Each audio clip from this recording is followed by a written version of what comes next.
That.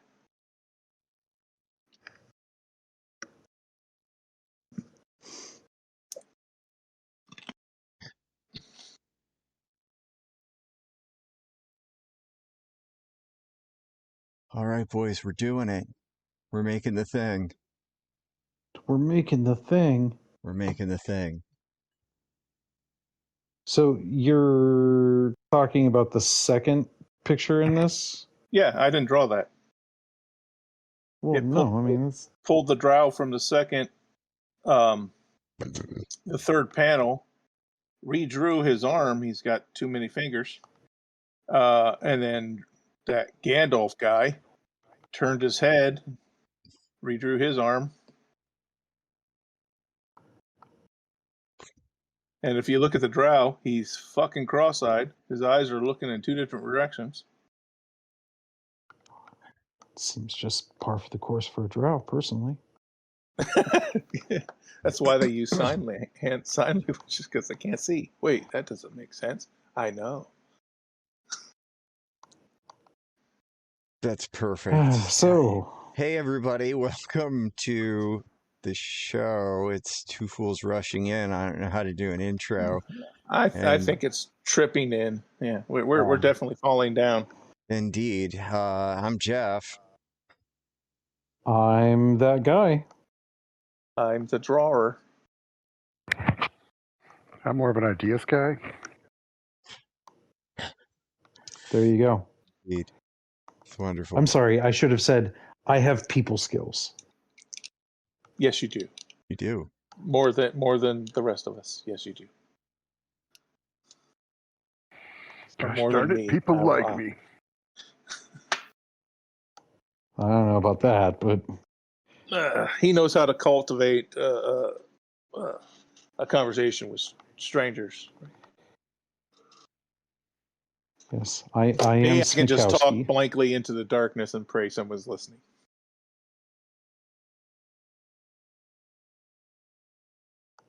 I am that movie character that everybody hated. Which one is that? Smikowski. Anakin? Oh my god! I don't remember his name. Dave Filoni or whatever. He's Filoni? He's like the executive producer of like everything Star Wars lately. He took over for George. There was a kind of a panel, and somebody asked him about writing Darth Vader, and he goes, "I don't write Darth Vader. Darth Vader isn't a character. Anakin isn't a character anymore. Vader is the absence of Anakin, and he hates everything. Vader is a destroyer. He sees everything as something that's taken away from him or something that he lost in the deal that he made where he lost everything. And he's just angry and mad at everything. And the only thing that brings him back is a connection to that what he wanted most is his love, his children. And when he finally sees them being destroyed and him not doing anything is the only thing that brings it back. And I'm like, that's kind of beautiful. Yeah. Just his description of Vader as basically this empty monster.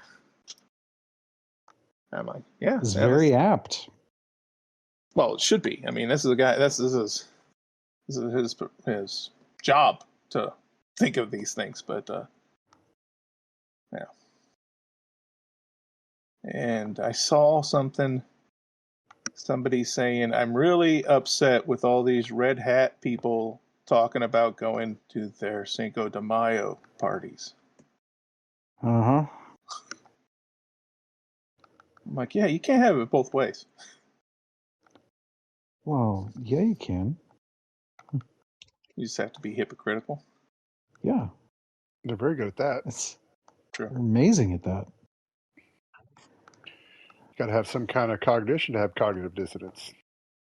I mean, just look at what happened in Richland County with this election. All all the red hat, MAGA loving, freedom loving people voted to turn our county into a 4-person run HOA. So, you know, Why? What happened? What happened with the solar panel? Do Yeah. with your land what you want? Correct. So for Dylan, who doesn't live in the county, so doesn't know, last year the Richland County Commissioners put a ban into place in 11 townships within the county, stopping residents from being able to sign contracts with solar, wind, or data center companies, effectively banning you as a private citizen from doing anything with this on your property. Okay.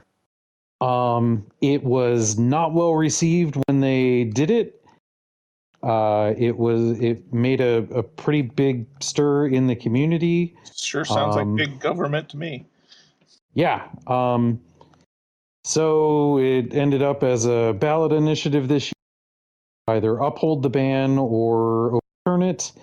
And we like the taste of leather here in Richland County, so we upheld the ban. I mean, Fucking it's fake leather. morons. I It's love what? the commercials against it because it was just like, are you fucking serious? Once farmland is gone, it's gone forever. I will say this, though. The wording on that thing was absolutely insane. Oh, absolutely. That's on purpose. Yeah. I had to read it 3 times to realize that it was the thing that I needed to vote no on. Right. Because the first time I was like, okay. I got to the end and I was like, I read all those words and I don't know that I understood any of them. Yeah. I mean, And next it'll be a you're triple a negative. rather smart person, educated, can read. It was all and like, how do you think average people did? it was all negatives on top of negatives and double speak and Uno reverses. It was pretty terrible. It was Uno reverses all the way down. The people there's that your voted problem. They don't yes speak probably thought Spanish. they were voting no. Oh no. It got defeated because we here in Richland County, like seriously, they want to be able to tell their neighbor what they can and can't do with their land. Because they don't think it'll apply to them. Correct. That's what it always is. Every time they try and pass something stupid, just tell them the Democrats support it and then see if they shoot it down.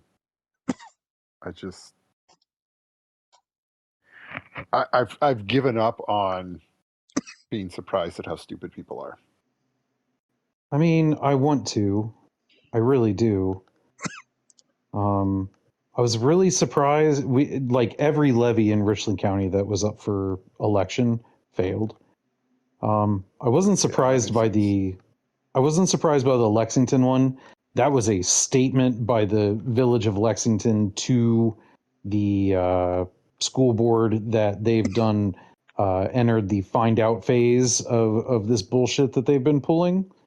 Lexington, they did just all kinds of shady shit. Have not enough money? Like, no, this was just a ballot renewal, just a levy renewal. This wasn't an emergency renewal. Okay. increase. It was just a renewal, and go ahead. Because of the bullshit that the Village of Lexington School Board did over the past school year, the voters basically told them to go get fucked. That wouldn't surprise me. They gutted teacher count to start.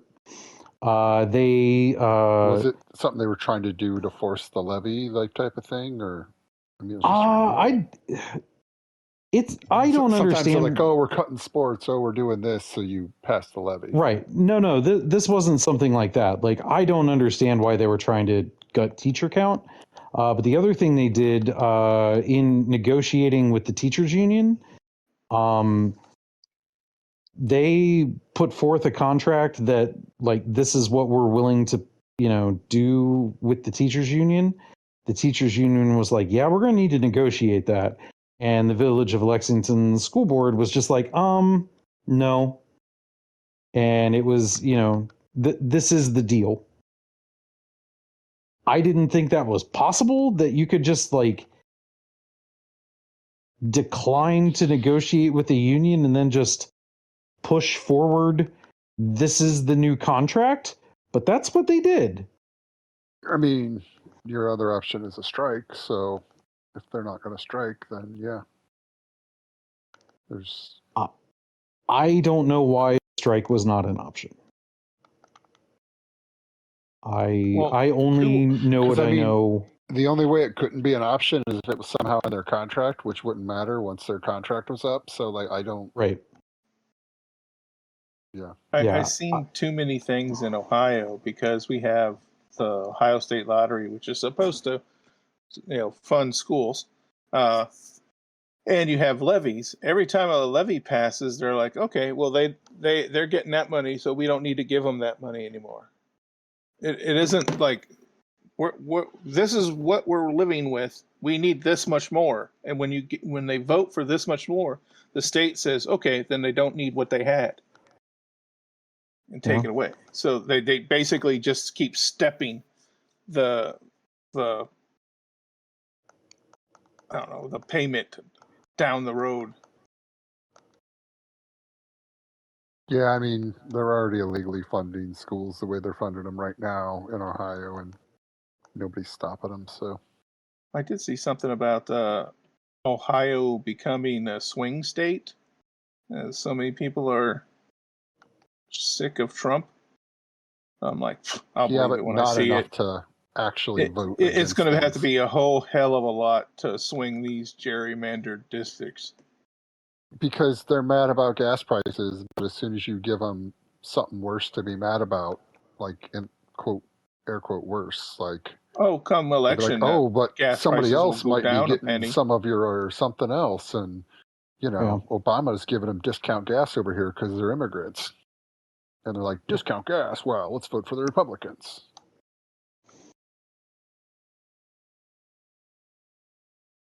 Dumbest motherfuckers alive, man. You can't keep cutting education and expect the voters to be smart. Well, that's been their plan all along. Yeah. Dumb workers. That's what we need. More dumb workers. Have more kids. Exactly the way it's supposed to. I saw a meme where a guy says, you know how much you have to abuse a mammal to convince it not to have kids? Because I'm 30 years old. I don't have kids. None of my friends have kids. No one's thinking about having kids. When you pay this much for an apartment and you only earn this much, you take this much for gas, this much for living, this much for food, where is kid fit? Doesn't. Yeah. No, I mean, if you want it, go ahead. But like at the same time, if I was starting over again right now, I wouldn't be having kids. Yeah. Like, it's too expensive.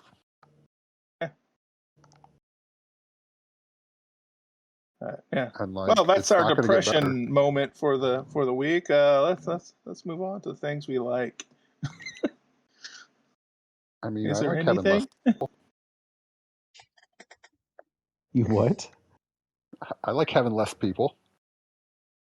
Yeah, that would be a good thing. We got too many people in the world, so at some point it evens out well. They're just mad because they can't abuse as many people because the less people there are, there's not as much competition for jobs. So they can't just go, oh, well, fine, I'll just get the next guy to work for less because there's not a next guy. Right.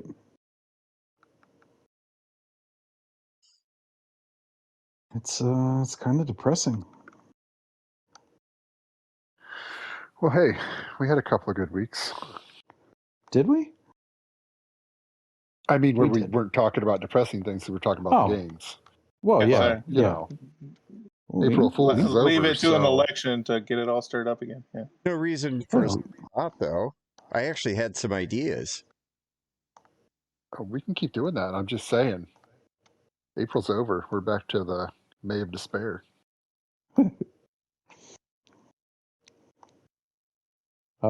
So everybody knows the "it's going to be May" meme. Yep. I like how abstract it's gotten. Yes. God, there was a Lincoln Park May. Man, there's like 6 or 7 different Mays that Athena showed me this year, and gotta say, really enjoyed that. That was fun. Yep. There was one last year where it was literally just a dry ramen because it looks like his hair. Oh my And that God. was their abstract version of like, because you know who it is as soon as they mentioned it. Mm-hmm. Wow. Yeah. The only thing I know about May is Mermaid. Artist challenge is draw mermaids every day. It's pretty varied. Mermaid. Mermaid. Interesting. Sorry. It's the only thing I follow online that I actually read is art posts. So Mermaids. You what I'm hearing you say is that you follow mermaids on the no, I internet. follow artists, and when May comes along, it's Mermay, like Inktober, and you know. But like So everyday mermaid. Yeah, like they do Mermay 2025, May 1st, mirror. You know, these are like themes. You know, draw a mermaid, Oh, they somehow give you a incorporate theme a every day. mirror. Okay. Cosmic, hair. I can't read it. It's all freaking blurry. Okay. Well, if there's You're my themes, cup then of it's a little sea. better. Hello, sailor. Tattoos, speckled and freckled. Make a splash. Yeah, just basically drawing prompts, kind of like Jeff's writing. Like here's your prompts. Write a short story, jumping off from this point. Same thing. Draw a picture, jumping off from this point. Speaking of that That competition was that I so funny signed what up I for, said. You know, yeah, that was. I'm like, hey, I know who needs this. I don't know if it happens with you guys, but Raymond will sometimes send me things outside of the group chats. Yeah. Sometimes. Okay. So it just happened that he sent me this thing about a writing competition for short stories, and it was funny because the thing he sent me I had signed up for 3 days prior. Nice. Just looking out for you, man. If I see something I thought one of you like, usually if it's music related, I'll send it to Chad. If it's writing related, I'll send it to you. And I got the prompt, and I'm still trying to figure out what the fuck I'm gonna do. You're gonna write. Yeah. It's gonna be Well, something. I was just making sure you remembered this is a writing thing. Hmm? Seemed like In additional writing news, I've started editing what's going to be the first bit of recorded audio. okay. Editing the material prior to recording it. Oh, okay. That sounds exciting. Did they give you choice between prompts to choose from, or is it a random generated? Here's Jeff Bookman's prompt. So these are two separate things that are being talked about. Just to be clear,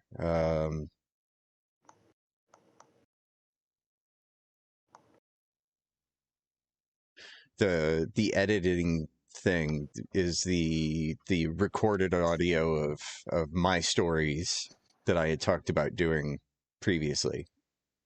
Mm-hmm. Okay. I was following. But Okay. yes. I just making sure because No, I get it. but no, the writing prompt, it's the same writing prompt for everyone.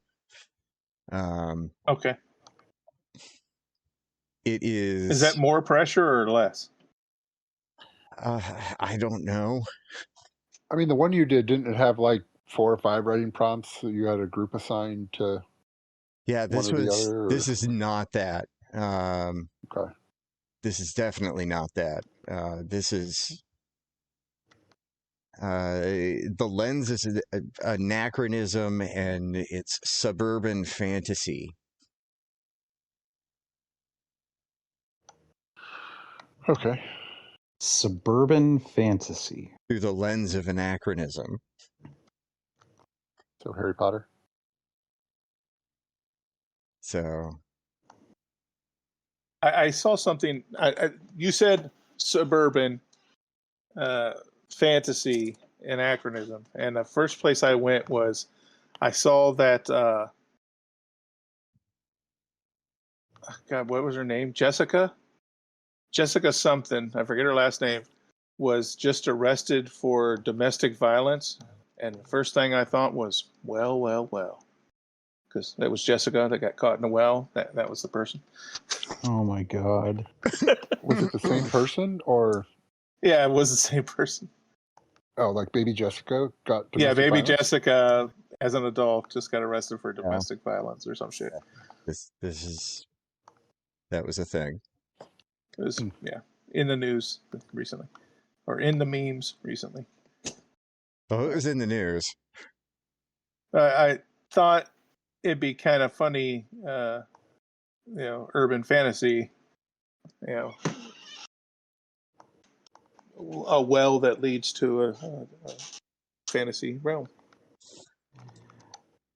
Kind of through the wardrobe, through the well, a hole in my backyard. I've got the beginnings of something, but I like how you don't know which well's got to be magical, though, so people are just chucking babies down there to find out. What the fuck? Like, what the fuck? yes. Dude, if you told people there's a 50-50 shot your baby would be rich, they'd be people chucking it down wells every goddamn day. Yeah, you gotta chuck a few babies down wells before you find one that gets stuck and people care. I mean, seriously, babies in wells, you can see that as a TikTok trend. Oh God, yeah. When I was a kid, it was like Scooby Doo and all the Warner Brothers cartoons really prepared me for quicksand. Never saw it, but falling in wells, that was my quicksand when I was a kid. Because it seems like every neighborhood had somebody falling in a well. I've never heard of anybody falling in a well. Oh God, there was actually somebody. There was a well on my parents' property that a neighbor kid fell in. It was only 8 feet deep, and it was like more like a root cellar. But he fell in it. Oh well, that's not a well. I mean, we had a well that we fell in filled a hole. eventually, but fell in a hole. Okay. Crawled out crying. Well, if he crawled out, it's not a well. I mean, Well, when he they fell pulled him in up, a small crawling hole. out the hole. Yeah, I don't feel bad. Okay, I'm looking up an anachronism. I know. I thought it was like a alternate history kind of thing, right? Kinda. But It's like things that are out of place in that timeline. Yeah. Too. Anachronism is a chronological inconsistency. Places people, objects, or customs outside of the proper time period. This is like Confederate soldier in King Arthur's court, right? Kinda. That would work. Or, So a shotgun in the Middle Ages or something. The only thing that I think of when I hear anachronism is that card game yeah. that we played. Oh, really? Anachronism. I also think of that. That's it. First thing that comes to mind. It wasn't a bad game. It's just it was a fun game. I enjoyed it.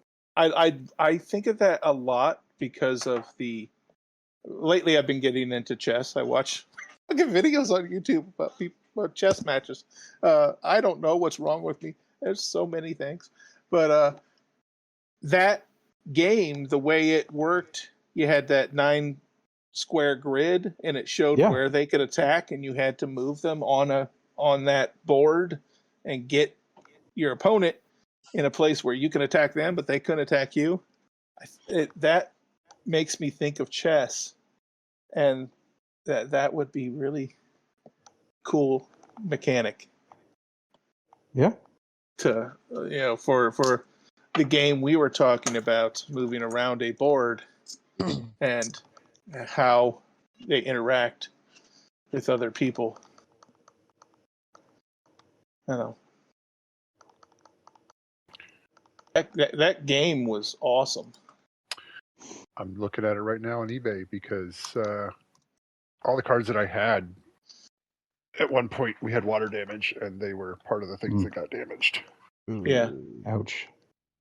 I had. They gave you a couple at that convention where I think we first saw it. I still have Miyamoto Musashi and his Bokens and something in a box right here, I think. Yeah, I really enjoyed that. That was the History Origins Channel. before we. Yeah. Yeah, that was an Origin before we went. Yeah. Yeah. What do you mean? That like was before not. we went together, or No, before we had a booth. oh yeah, no, this is like 2004.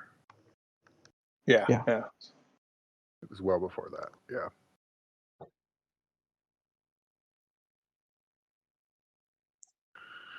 I don't know. It was before we had a booth. That's how I date it. Well, that's hundreds of years. Yes, hundreds of years of Origins. I mean, like 30 years in at that point. Probably. Stop making me feel old, Dylan. 99 was the first one I went to, and that was the 25th anniversary. And last year was the 50th anniversary. So I've gone to all, but I think I missed definitely the one COVID year it got canceled. I didn't go to the makeup one, and then I think I missed one other year total out of 25 years. So the second year I went was 97. Went in 94 and played in a Magic tournament while I was on my honeymoon. Oh. We went down and spent a couple hours down there so I could play in the tournament. In 97 was the year that we just stayed at the convention Thursday through Sunday. You were sleeping in the hallways? Sleeping in the hallways, using the single room family restrooms to clean up. Carrying a backpack. I don't think you talked about this a lot. Yeah, it was. What's that, Ray? Carrying a backpack with 4 days of clothes in it. I mean, 4 pairs of underwear, 4 t-shirts, couple pairs of socks.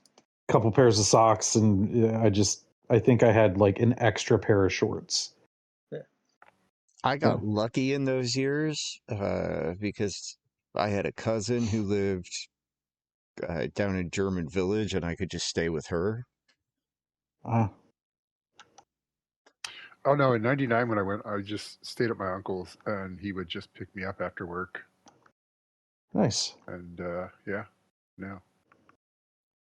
got lucky on that. Yeah, I've probably talked about that a lot because that was the infamous trip back on Sunday when myself and 2 of our former friends Slow down 71. No, different event. That was a different event. Myself, Flip, and Evan got kicked out of the Asian buffet on Lexington Avenue. Any number of jokes I was going to make aren't going to sound well, so why? Why did we get kicked out? Yes. You know why we got kicked out. Did you eat too much Asian buffet? Yes, we did. Okay. They really tested the all you can eat. Yeah, I mean, we had survived on such a pittance of food all weekend that when we got to the Asian buffet, I want to say our first trip to the buffet was 3 plates each. multiple plates on the second trip. And then surprisingly, Evan was the one who had downed the most food by that point. I think he had cleaned out like 9 solid plates and was headed back for more. Good God.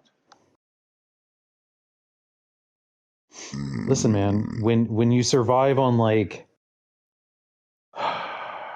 so we planned it out. We bought the big cup that you got the free refills from at the concessions inside the halls.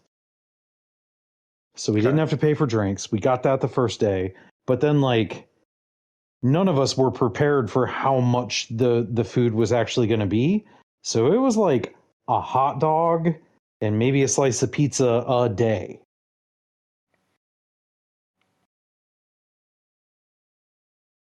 It was not great food consumption. I feel like you could have walked across the street to North Market and gotten at least something on the cheap there. I don't think we knew North Market existed. You can see it from the convention center. My guy, we were 17 years old. We weren't looking out the windows of the convention center. All right. We were, scheming and planning on how we could make the most of our time at this mecca where we played in, I want to say, 7 Magic tournaments over the course of the 4 days. And then right. I played in one L5R tournament.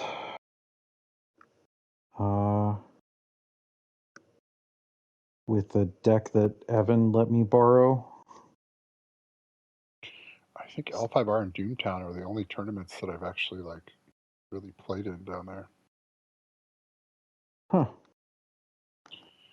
Because I started playing some Magic and I played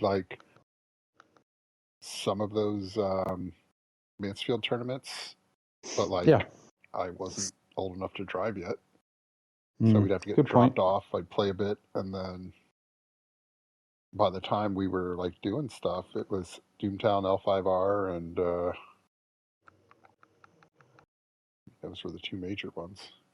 I remember playing that I tournament. I played the HeroClix tournament. I played. Was that HeroClix? No, Mage Knight. What was the other one? Mage Knight. I remember when doing the grinders for that one. Paul Reisner won. The only reason I remember his name is because same guy had the same name as that guy from Mad About You. Yeah. He ran that Chariot Dwarf. Yeah, I remember that. Shade engine. Because if you won the tournament, you had to win one of the small tournaments to get into the other one. Yeah. And I saw that enough that it was by the end of it, it was pretty much either you knew how to beat it or you were not making it through the tournament. Because, yeah, that very much was being used by multiple was the people. Meta. Yeah. And I don't know if that was the meta before that weekend, but like I said, there were tournaments firing off every hour. So I don't remember if you had to win or get first or second, but it was basically 8-person tournaments firing off whenever. So people would get one loss and drop and then go into the next one. And I made it through, but I just, yeah. Once you hit the tournament, it was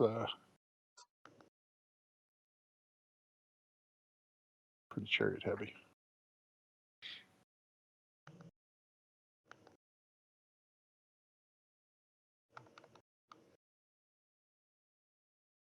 I don't know. I might play some stuff this year because I haven't actually played in a while. Because kid's old enough that he can LARP on his own without an adult. So I'll still be doing that, but maybe not the whole time. What? You're going to let your kid do something on his own? Yeah. I wouldn't let my other kid do it, but what? That's the gateway, man. He's gonna. He's hitting He's other gonna. kids with foam swords. I mean, it's not like he's mainlining cardboard crack. Yet.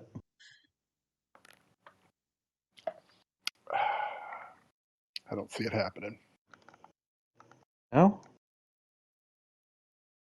I don't know. I gave him a magic deck because he wanted to take one to school, but I don't know if he's actually played anybody. Interesting. Well, part of the problem is his lunch period is basically cut in half because he's got to do choir this year. So he's got a short lunch period, so you really couldn't get much done anyway. It's basically shovel in some food and then have to go to choir. Gotcha.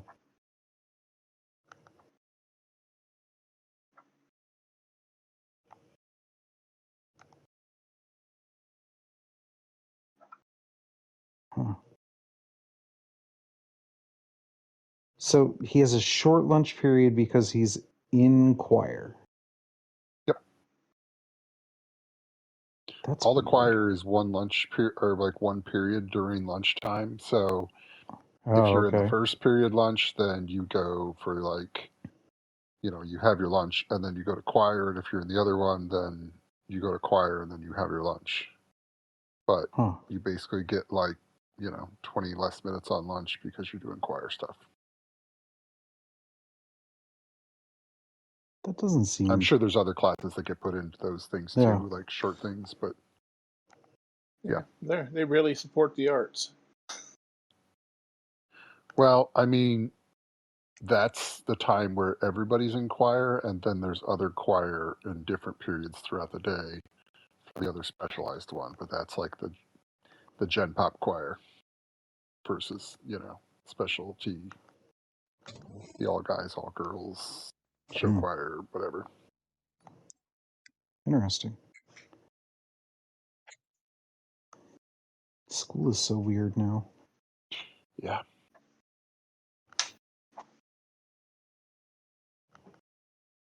It's looking more and more like a business. I mean, I don't know. I went to a tiny school, and then I went to a medium-sized school when I went to Pioneer. But like, yeah, I can't fathom. For some reason, I thought their school had a second story, and it does not. And they got like 1,700 kids there. Wow. So I don't know how they do it. My dad taught at Pioneer. What do you teach? Barber and cosmetology. Okay, makes sense. He did that for probably, 5 or 7 years.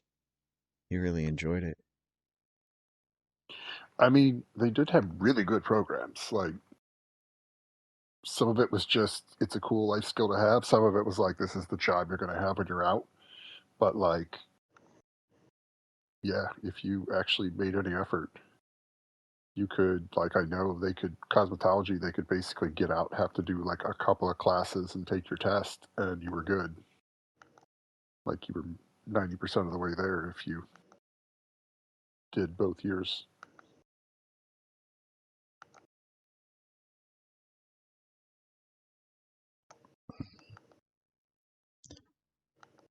Yeah, for being as big a goofball as he was, that was the one thing about my dad. He took barbering like real serious.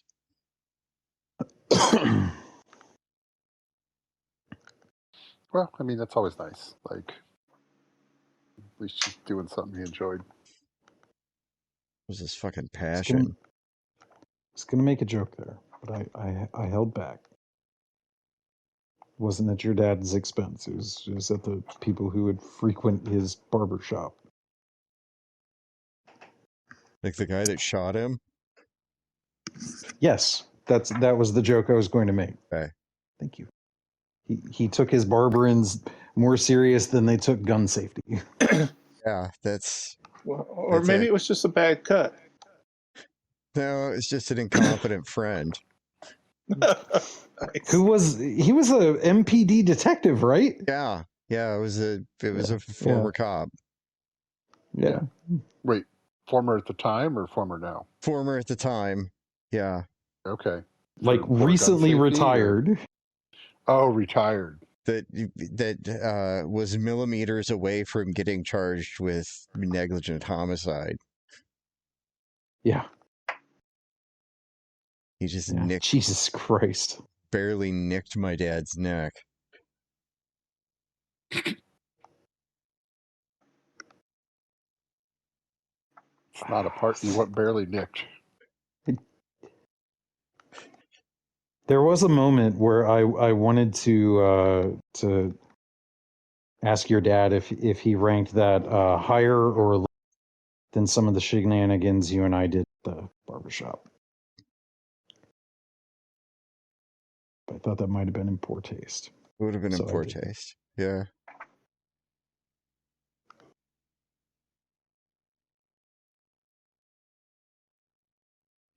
Well, I've lost track of what time we should be looking at, but what were your ideas about the game that you wanted to bring up? Or So, did you just want to talk about it? I don't remember. well, so it seems like we are in a holding pattern because we haven't worked out some very specific things. So the thought was we can just arbitrarily pick numbers in a vacuum for like cards. Like we need X number of these, we need X number of these. And if we end up needing more of them, then we make more. And if we end up needing less of them, then we cut some. But there's no reason for us to not just say, cool, we're going to make 75 of these things. Oh, no, yeah, I was totally at that spot. Like, I think we could even just, design 10 cards, do 4 copies each, and have a real basic version, and then see what type of actions are missing. But start with the most basic. We know we're going to be able to do this action, and this action, so plan around that, and then add in more actions from there. Seems reasonable. But, yeah, I was trying to think, I don't know. I've been all sorts of scattered with the ADHD lately, but I was trying to think about some stuff, and every time I got halfway there, saw squirrel. So, yeah, I feel like if we just write up some generic numbers on, paper with a card behind it, or And then on the backs of cards. I had a thought on the locations, at least for now, having them be faction agnostic. Yeah, like- I always imagine them being that way, but like some are going to play more to certain strengths, and Okay. that if your faction's good at that, that's cool, but it's not unusable by anyone else. And it's either a boon or some kind of a penalty. I would think the penalties should be few and far between, but right. And I'm fine if we wanted to do like, if you're one of these 3 factions or 4 factions, you get this bonus, and another one might, if you're the other 4 factions, you get a bonus. Like, I don't want to single out certain ones, but like if it's this half or this half, like I'm cool with that. Just to have a few faction specific things on cards without it being just this guy. okay. I could see that. But that would be like phase 2 after we've gotten the first part worked out enough.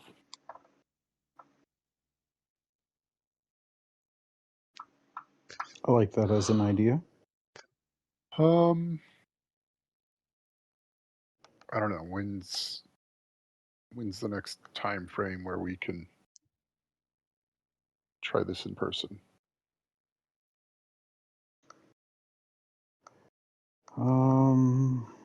I can generally do evenings.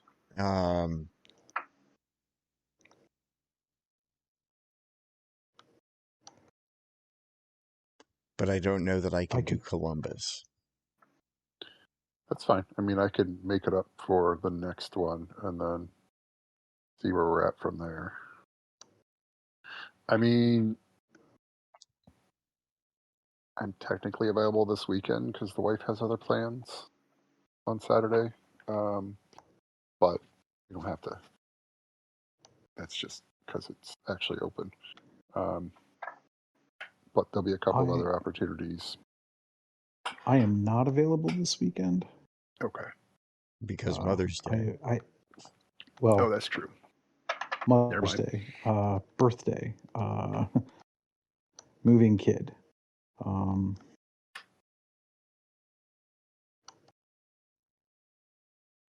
It's a hectic week in the Kreider house. Okay. Well, we can hammer this out afterwards. That's fine. Yeah. Okay. Then, do we want the tiles that are being played? Like, I think we talked about doing,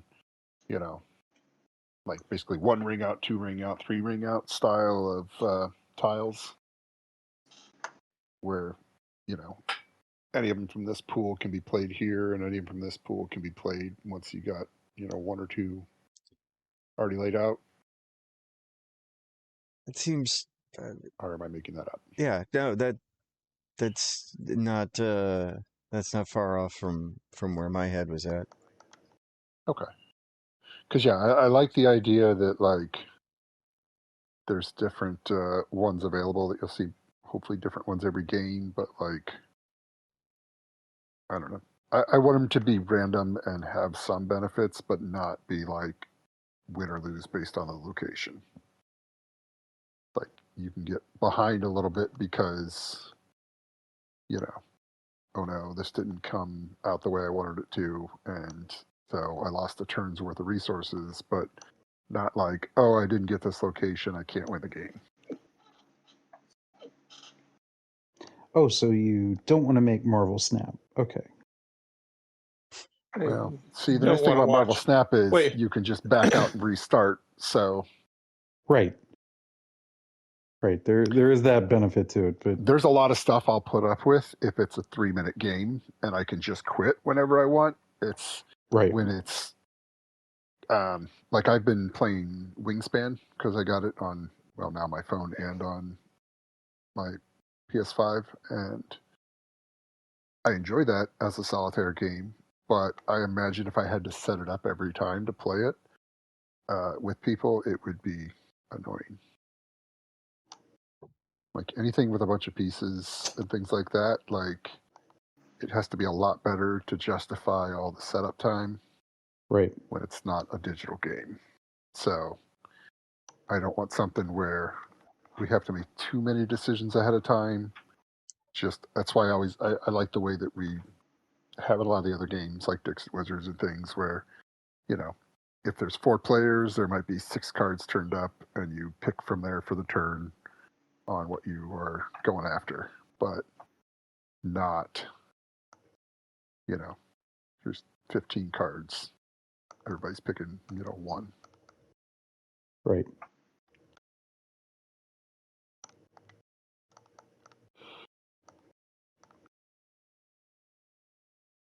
No, I think that's, if we stick to that as the rule and we try and iterate on that, I think we'll keep ourselves in a reasonably tight window for this. And if we want to Can I just say I'm thankful for Marvel Snap because it has taken the pressure off Autobots for a while. Oh. Hey man, when we design a game that grosses 100 million in year 1 and then 15 million in year 2 because we make bad decisions, we'll still have 100 million to keep us warm at night. Yeah, maybe. Well, it's hard to correct the ship after that. So yeah. What happened? I'm wildly out of the loop here. You can't ban cards from a digital game like that. Did they ban cards? They did so many like complete reworks to cards. Oh, okay. Yeah, I know. Like they make shit overpowered, and then as soon as the season was up, they're like, "Oh, we got to balance it." after you've paid for the pass. Right. Well, then think about like, it started. America Chavez was the first one. They'd painted themselves They into ruined her. Yeah. a design What did she problem. do to start? So originally she was 6'9". She was always your 12th card. Yeah. She was always your turn 6 draw. That's it. Yeah. And I mean, don't get me wrong, it was a very powerful effect. But it then allowed you to build decks that With you 11 needed cards. a certain card easier. Yeah, you were able to get the cards you needed better, easier, faster, however you want to think about it. But the But other, you could also use Quicksilver to do the turn 1 and Well, you could combine both of those. but then the problem that you ran into was, you were now like it's a 12 card game, but you really like everybody was only playing with 11 cards. Right. Which, I get it. I understand why they did it. The problem was they went from having this card that was fucking amazing to what it is now, and it's it's okay, but if America Chavez would have released as is, I think at the height of me using America Chavez as a primarily discard player, I was over 4,000 boosters for her at all times because I just always ran her. Yeah, she was an auto include, like she was a Shang-Chi, like almost an auto include. Yeah. So I mean, hilariously, they have nerfed Ruined Shang-Chi him. finally. Yeah. No, they didn't ruin him. They does one balanced now? him. Yes, he does one now. Okay. Which, like, I get it. That's the way it should have been always. Yeah. Well, they with their tech cards, they ruined their tech meta because of cards like Shang-Chi. But I also feel like they made too many cards that were overpowered, and then oh yeah, that's why we ended up with you needed that because somebody found a way to spit out 4 10-power dudes at every location. Yeah, and I mean, I'm playing this season, and I'm having an absolute blast playing the new Daredevil. And he's hilarious. The Shadowland Daredevil that they came out with is a really good card. What's he do? Okay, he's a 2/3. Okay. On reveal, shuffle 3 demons into your deck. Now the demons are the 1/6 that you get from the hood. Okay. When you draw a card that has 6 or more power, Shadowland Daredevil gets +3 power. Wow. So did they reveal the card to the other player, or no? Okay. Now, if you obviously it does show them, that his power ticked up, but the card itself is not revealed. So if you play the card, does he lose that power? No. Okay, that's cool. So if you played him on turn 2, and then you drew a 6 power card on turn 3, 4, 5, and 6, he's going to be a 2/14. Which is pretty amazing. Would it be a 2/15? But that is, huh? Would it be a 2/15? Yeah, 2/15. Yeah. I started him at 2, not 3. So, if you can pull that off, yeah, that's amazing. The hard part is, how do you pull that off? Well, I've got a deck that does it, but it's, I wouldn't say that my deck is like amazing yet. I'm still working out some of the kinks, but it's fun. Like, it's the most fun I've had playing Marvel Snap in a year and a half.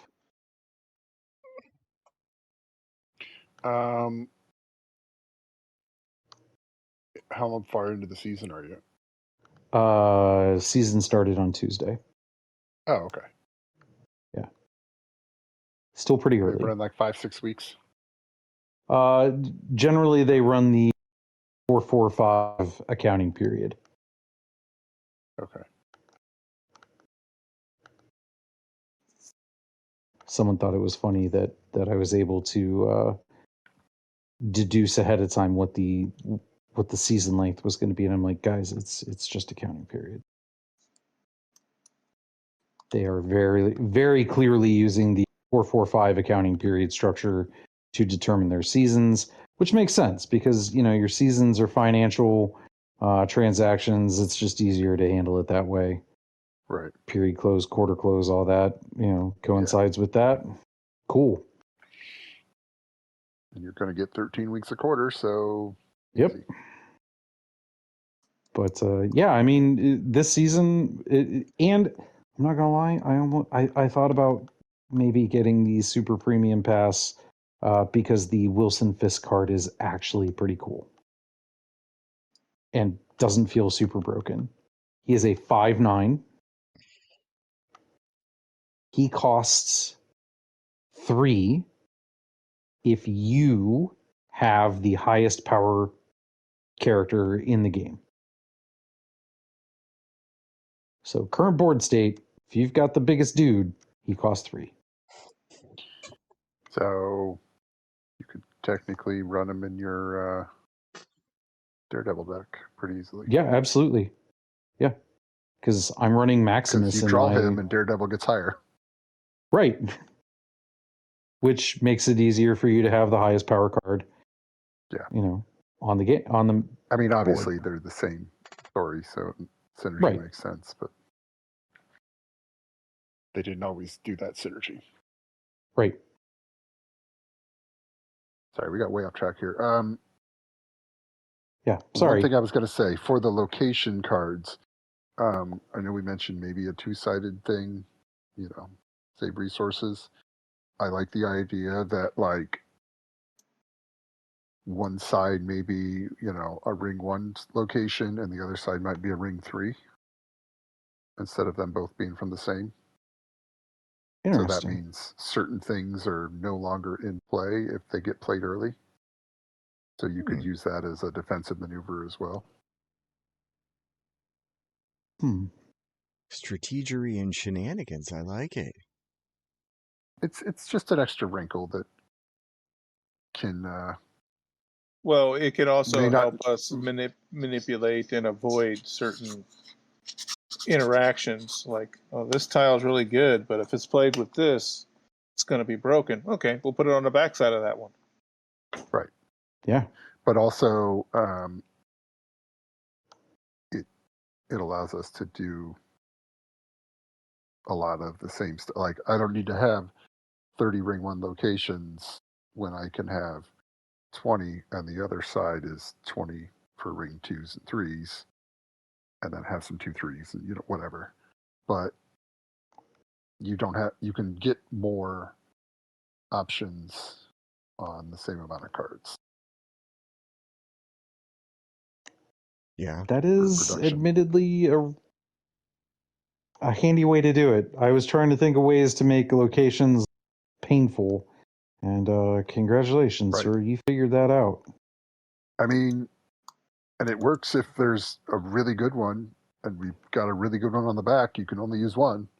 Nobody can grab 2 locations that are the best 2 locations and have that to their advantage. So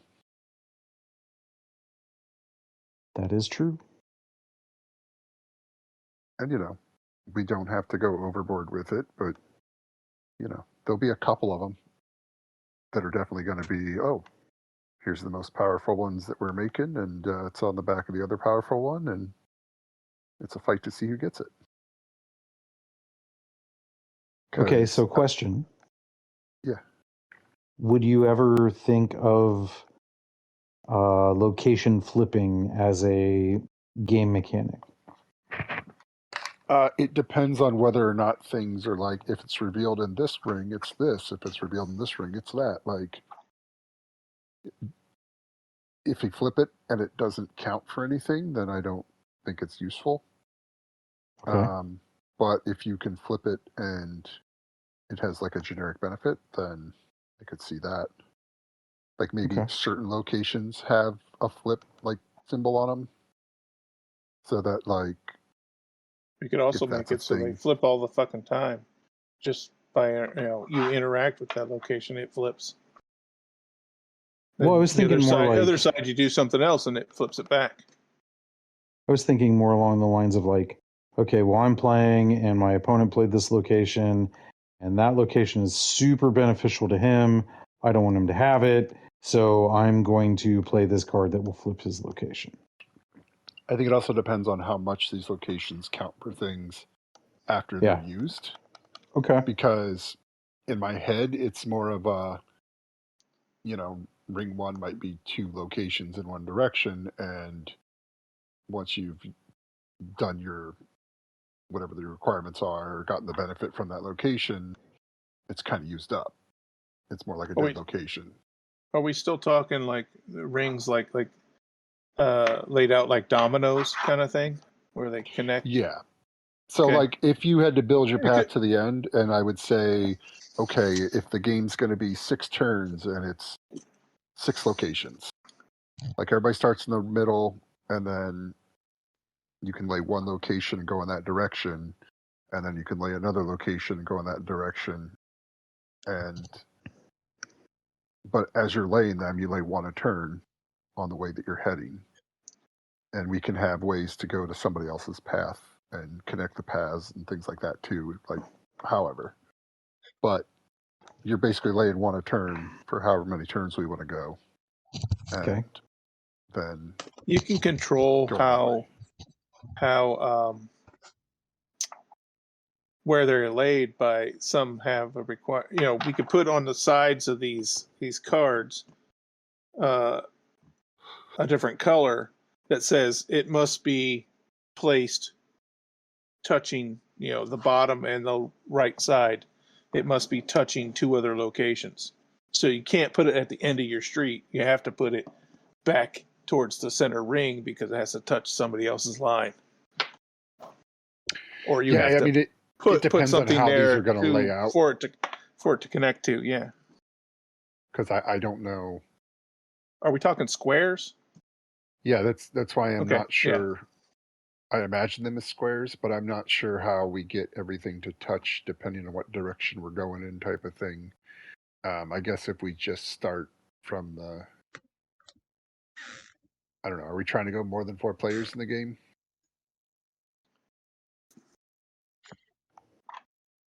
I think we were talking max 6. I think that was the pipe dream or whatever we have. Because how do we place 6 tiles on an opening square? Well, we don't. You bogart somebody else's, or you have 4 sides to that opening square. Once a couple people have placed, now you have a corner to place another square. Right, but if everybody's placing one on the first turn, you can't all place one on the first turn. Yeah, you can. Because there's 8 positions around that center square. How? Corners. Think of a tic-tac-toe board. You get a center square, and then you have the 8 squares around it. Okay, so you're counting diagonal as a square. Yeah. Okay. You can't. I don't think you can start diagonal. You have to start on one of the flat squares. But once somebody puts something on there, you can put it next. Because Yeah. Well, he's not. If there's if you have the center square and somebody puts a tile in the bottom square, I can put something to the right of the bottom square. It's still connected to the chain. Okay. Then in that I have to go through that dude's territory to get to mine. So maybe I don't want to touch his, but those are the choices. If I'm following your guys' logic. correctly.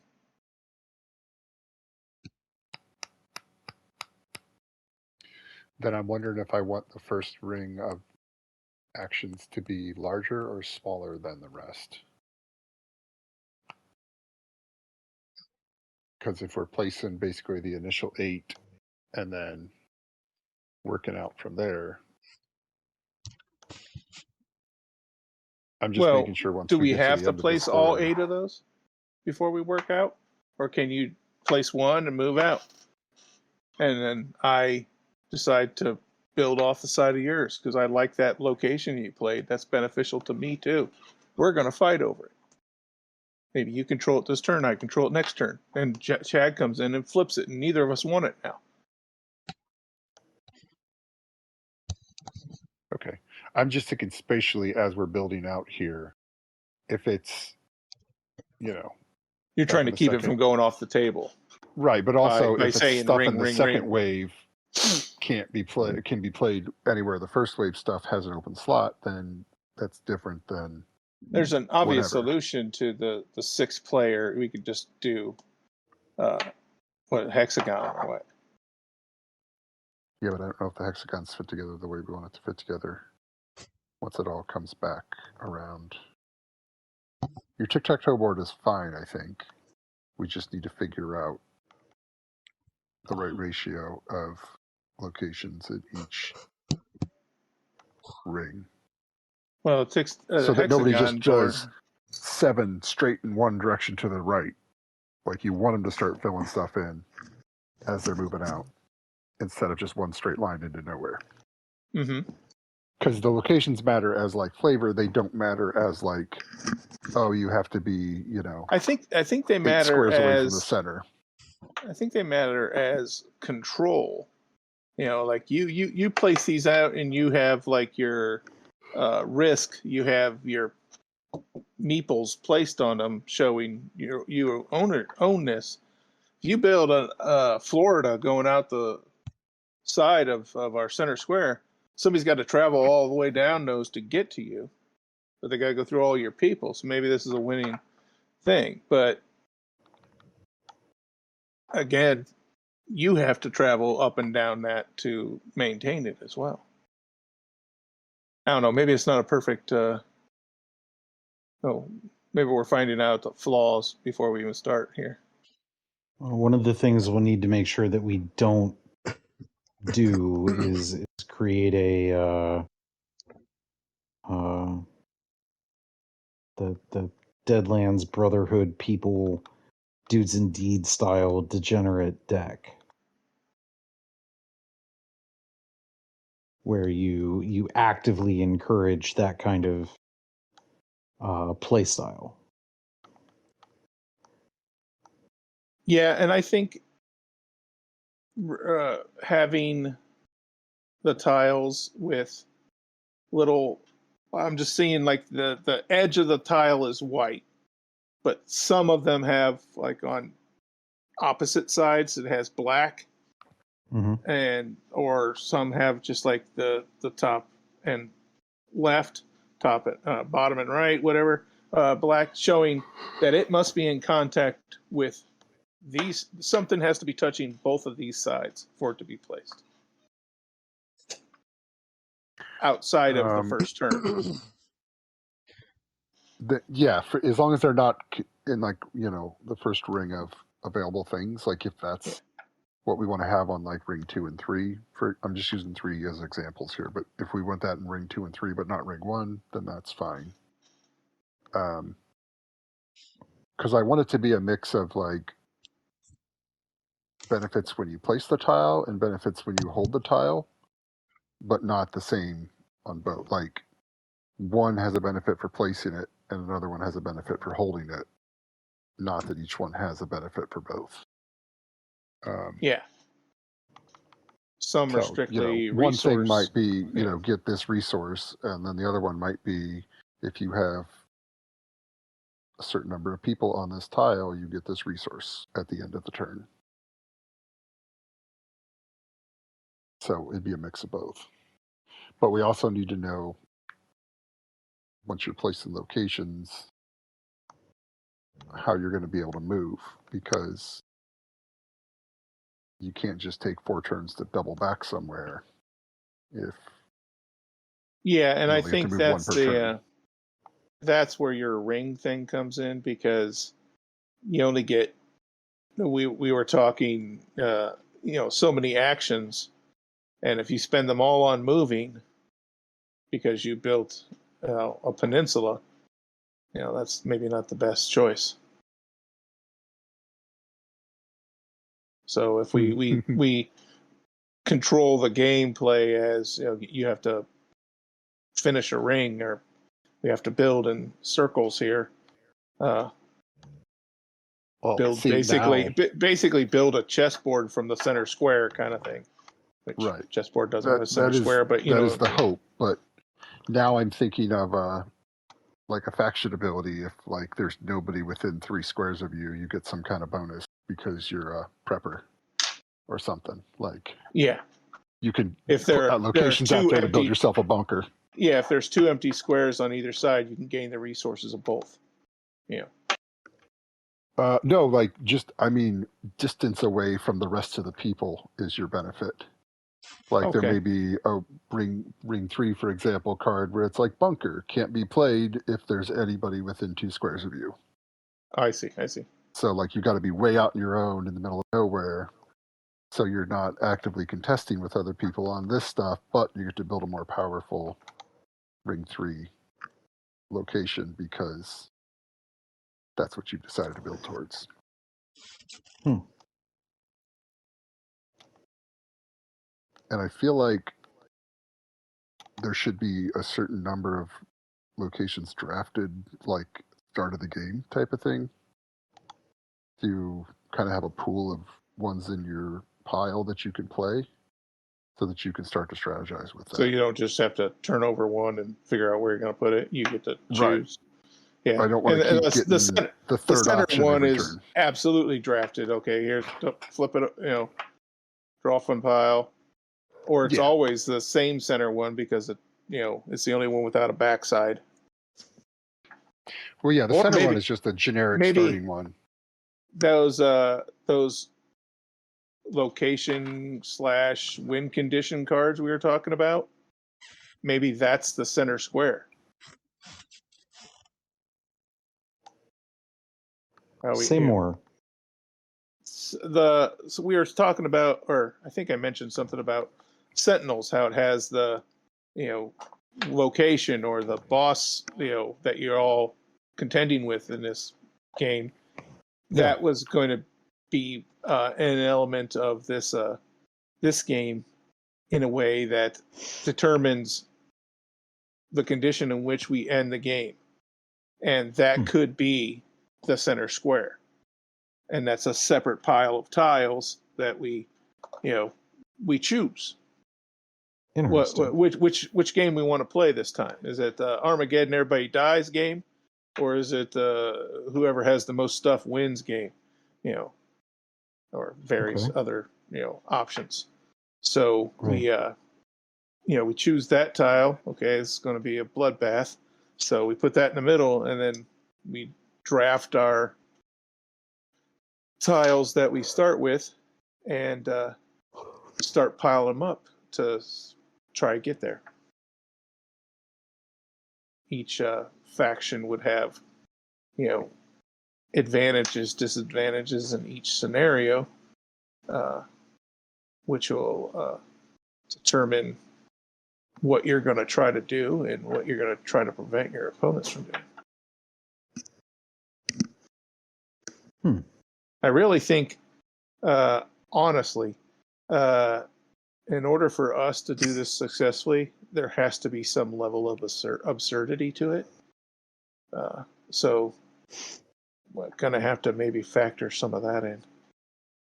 Because I think when we do something and it isn't necessarily, doom and gloom, but there's some kind of silliness and fun and just want to see how these dumb things interact. I think that's where we shine. Yeah, that's why I like the random idea of having a bunker card or you can build yourself a nuclear reactor over here as long as you destroyed 3 forests to get there, type of thing. Like, Yeah. just weird little victory conditions that are, bonus conditions that are fun. Sure. Because, yeah, if it's just a super serious all the time game, then that's not really what we design. It's not what we make, and it doesn't sound all that. I mean, that's a fall asleep on your opponent's turn kind of game. Yeah. Right. I want to avoid that. I want to Dylan doing his turn, and maybe me or Chad or somebody else doing something that fucks with that, and then it comes my turn and he does it to me.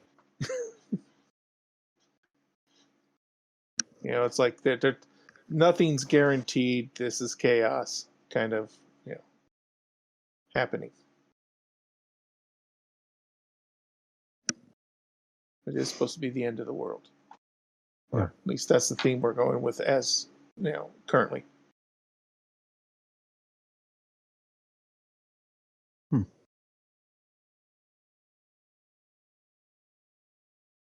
Yeah, we could add, goofy things in there like, you maybe don't advance your turn, but you do something that hinders somebody else's, like you are a super science player, and one of the cards you can play is a radioactive chickens attack, and you can send somebody else and just totally irradiate one of their locations, and on their turn they have to clear that before they can count it for something. Yeah. So I think we need some kind of Toxic Avenger, kind of weird Mad Max end of the world shit, that doesn't necessarily need explained or be logical. Just has to be there. Yeah. No, I'm down for that. Yeah, I think we also need to just also sit down and just write out all the crazy end of the world tropes and scenarios and jokes that we can think of while we're doing it. That would be good. That's good homework. Yeah. Everybody, just whatever end of the world stories or aliens invade, or this kind of shit happens. Just think of all the movies you've seen or TV shows or books you've read that crazy shit occurs. How can we incorporate that? How can we make fun of it, abuse it, encourage it? Yep. Cool. I like that. Okay. Well, I feel like we've accomplished something. Yeah. I think that means it's dog time and then dice time. Indeed. I need me some meadow.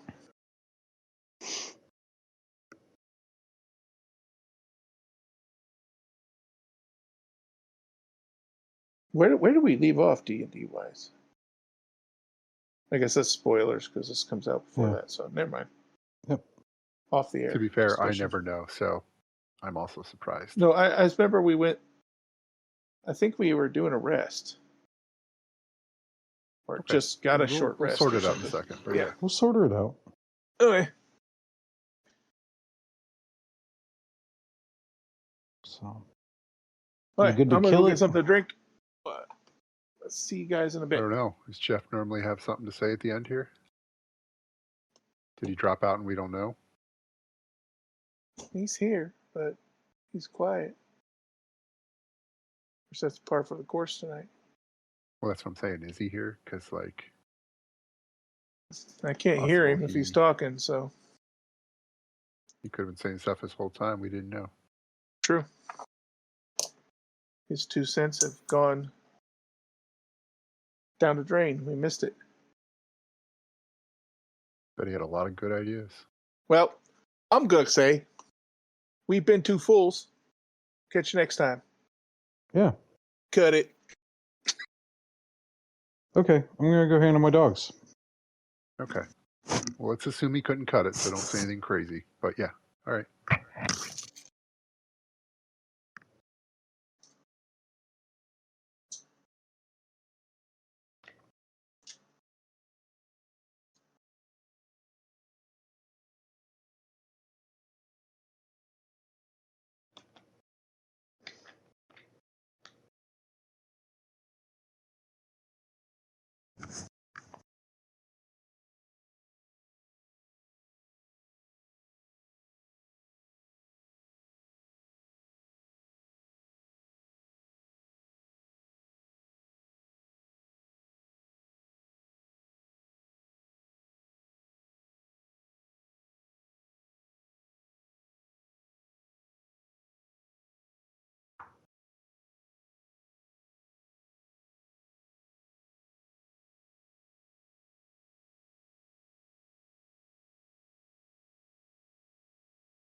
I'm back.